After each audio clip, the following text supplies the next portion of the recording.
Welcome back to a perfectly normal video on Kingdomcraft where nothing has happened. Everything is looking great and nothing has happened. Oh look, we're back in our villain base. Oh, isn't it lovely? I'm so glad nothing has happened and no one has found it. Man, that would be terrible. Wait, what's happening? No, wait, why is everything going black? Oh, I must have fallen asleep by the fire. Wait, no. That was a dream? Oh my gosh, the villain base. The beautiful villain base. My baby. Oh no, it's raining. You know what that means. Joel is very sad. If you felt sad at all during that intro, make sure to subscribe because that was very sad. Even if you're just laughing at me, to be honest, and everything I made, that's fine as well. Carry on. Welcome back to the villain's base. But wait, Joel, didn't you blow that up? Haha, yes, that's right. The people who haven't watched Lizzie's video, here's a quick rundown. We went a bit crazy. We blew up the entire server. Yeah. That's basically it. And because the victims, or whatever they call themselves, claimed the villain base for their own, which in my opinion is just laziness. I mean, come on guys, build your own epic base. I'm just kidding. The feud is over. We're all friends now. I feel like bursting out in song, singing, we're all in this together as we are now. But luckily Lizzie had a save before the victims came in and did all their meddling. And I thought we'd just have one final look round. And firstly, let's look at what gave us away. That's right.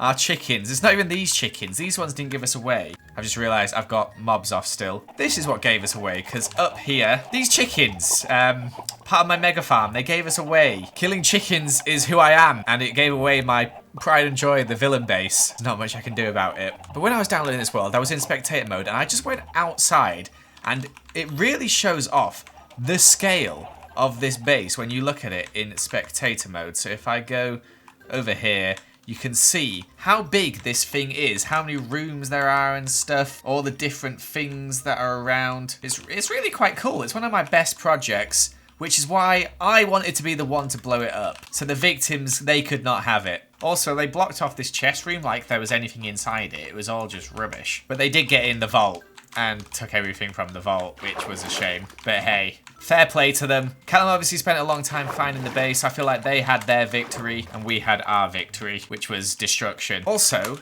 I'm pretty sure if we go into spectator mode and search around a bit, the League of Victim base is here, which is only around like 600 blocks away in a diagonal, which is mental. But anyway, we're going to import this into my modded Minecraft version. Unfortunately, I've got to backdate it and this was a massive pain. So a couple of things might be missing like chests, etc. But let's go have a quick look. Boom, here we go, and we do not have my texture pack. So things look a lot different. Everything looks a lot brighter. But that's probably because I think it's in a different biome now as well. Things are missing like stripped wood, which I do miss. Our turtles are gone. Same with our parrots and our dogs. Everything's gone. But the majority of stuff seems to be the same, apart from like all the stripped wood which has disappeared, all the paintings, the banners, etc. Oh, and the chests are so glitched out. Like, look at this. There's like stuff here, but it's super glitchy, so I'll just have to like remove all this. Like, what is going on here? Like, where? But now we get to mess around with the base with mods, which I think could be quite cool. Also, the water's oddly clear. You can't see the stained glass underneath it. That's strange. But yeah, let's start off with this central bit here, because this V has never always been a V. It always looks a bit weird in my opinion, so let's fix that. And maybe these bridges as well. We'll basically start how we started all those episodes ago and build our way out. So of course we went straight to the chisel and bits. That's right, it wouldn't be a Smallishbeans video without using chisel and bits if mods are involved. And we made a cool looking V, which I feel like looks like the Shrek font almost, which I was overly happy with. As you can see, I am Shrek. And then what I did was I added in some stars and I used the foggy glass effect to make those stars, which I thought looked really cool, especially with chisel and bits. And we've got two of each colour, and each colour represents a villain. And then we sort of added in some fairy lights, changed the bridges to look a bit nicer. And then we did some editing with World Edit. We changed all the blocks on the wall because I don't think they look very good without the texture pack. And then we changed all the leaves, which we had a slight disaster, as you can see. The leaves just kind of disappeared. I changed them with World Edit, and apparently that doesn't work. They then go back to needing wood, which means that they've all gone. Yeah, so not sure what to do about that. Guys, I'm a genius. I fixed it. That's right. And it only took 25 minutes. Yeah, I found a solution. I basically used World Edit and added in a load of logs around, which is why there's some bits I missed still. But I added in logs in, then added in more leaves. Lizzie actually told me a very smart way, which I should have used before I kind of made them all disappear, which was put the logs on the ceiling and then change the leaves with World Edit. But I didn't think of that, so instead I wasted about 30 minutes of my time. Good, good, good. But here it is. We've got the blue leaves on the ceiling now. These are the magic leaves from the Biomes of Plenty mod, and it looks so different, but still so similar. We also changed the grass to this Biomes of Plenty grass with the flowers, because that's adorable. All the leaves in the ground, we changed to these flowering oak leaves. In the center, we added in the skull lanterns, because, you know, we're villainous after all. I changed all the bridges to look a bit smoother with some chisel and bits. This is the fog effect I was talking about. Looks really cool. And the V is looking awesome as well. So I think next up, we're going to move in the order we moved in last time, which is, of course, my house, which without the texture pack looks rough, let's say. Just rough. I think with some chisel and bits and some other stuff, we can make this building look awesome. So let's get to work. So I wanted to stick to the green theme, and unfortunately the birch just didn't do it. We can't represent the birch kingdom anymore, so I switched to this mangrove wood, which looks so much better. But we did add a green V to represent the villains and did a little bit of detailing outside and decorated the inside, and it's very nice and homely. So it's kind of tricky because it's such a small house, but I think I did a pretty good job at making it look nice and modded. The V looks really cool. I think we might add one of those on every single person's house, apart from Megan didn't finish hers, so it's literally only mine and Lizzie's, but there's probably space we could add it on there somewhere. Added a bit of chisel and bits decoration for the doorstep and stuff. Just makes it look a bit, you know, neater and stuff. Inside, we got some decoration. We got a backpack. We got some table and chairs. It's very light in here now. A lot lighter than before, as we had lots of spruce wood. Unfortunately, most of my decorations started to look a bit weird as I didn't have my texture pack or the 1.13 blocks, like stripped logs. We do have some League of Villains artwork in here, though, as you can see. We got an armor stand. We've got a nice little kitchen set up. It's very quaint, very cute. I'm happy with it. I think next we might work on the meeting room. Next up, we're going to work on the meeting room. We might add in the paintings again, plus change all this furniture to actual usable furniture.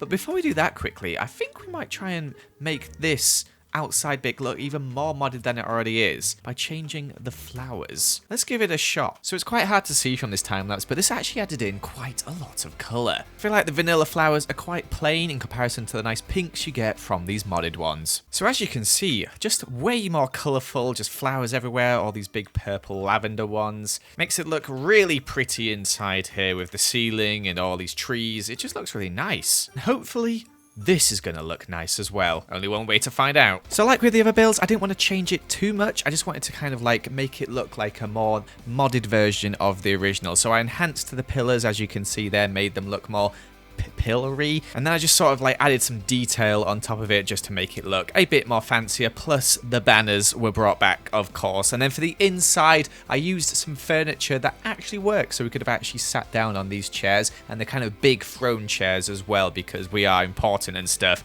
And then I sort of made this custom light and a custom fireplace, which I will show you now in some more detail. So there you go. I think it's looking a lot better. I sort of like shortened this bit as well so it didn't stick out anymore, and I think it just looks awesome now. We got this little decoration in here and another bit of like decoration up here. The entrance is nice and like customized as well now. I'm liking it on the outside. We've also added these red doors to fit the theme a bit more. Inside, we've got all the banners back up on the wall, loads of candles. I custom made this here with some chisel and bits and some candles, and I think that looks awesome. It had like the glowstone before, but that didn't really look good without my old texture pack, so this I feel like is a worthy supplement. We changed the gold under here as well to be like a nice modded gold tiled color, and then over here we added in some log furniture to sit by the new fireplace with the villain logo on it. Ooh, look at that. And of course, we got the villain painting up above as well. So yeah, I'm really happy with this. I think this turned out awesome. I also forgot to mention that I changed the enchanting table over here to have these darker bookshelves, which I think look cool.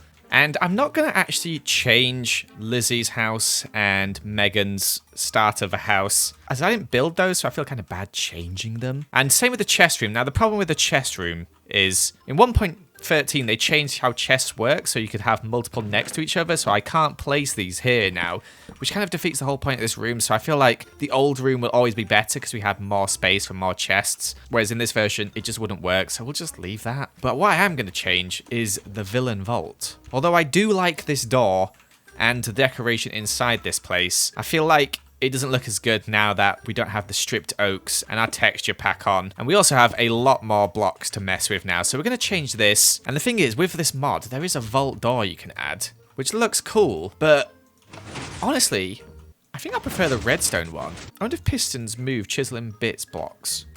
Yeah, it does. So we can actually change the entrance. Cool. Let's start with that, and then let's work on the inside. So, of course, I made a more detailed Villain V logo there, and I also changed it from diamond to gold, as I thought that looked more fitting, and put some, like, nice gems around it, so you know cool stuff is hidden in here. And then I also changed all those pillars. I really liked the original pillars and the original design, but I wanted to make it narrower, and you couldn't really do that with vanilla blocks, so I used some chiseling bits to make it look all nice and neat. Same with all the lighting on the wall. I sort of did some decorating and stuff like that until finally I filled it up with loads of cool gem blocks. I don't know how, but I've somehow broken this so it doesn't open fully. I've tried to fix it, but I just can't, so just imagine it opens fully. But there's the logo looking pretty cool, and inside it's looking really neat now. I used some like chiseling bits to make this funky light pattern here, as well as this thing over here as well. The barrels in the middle, the chandelier, of course.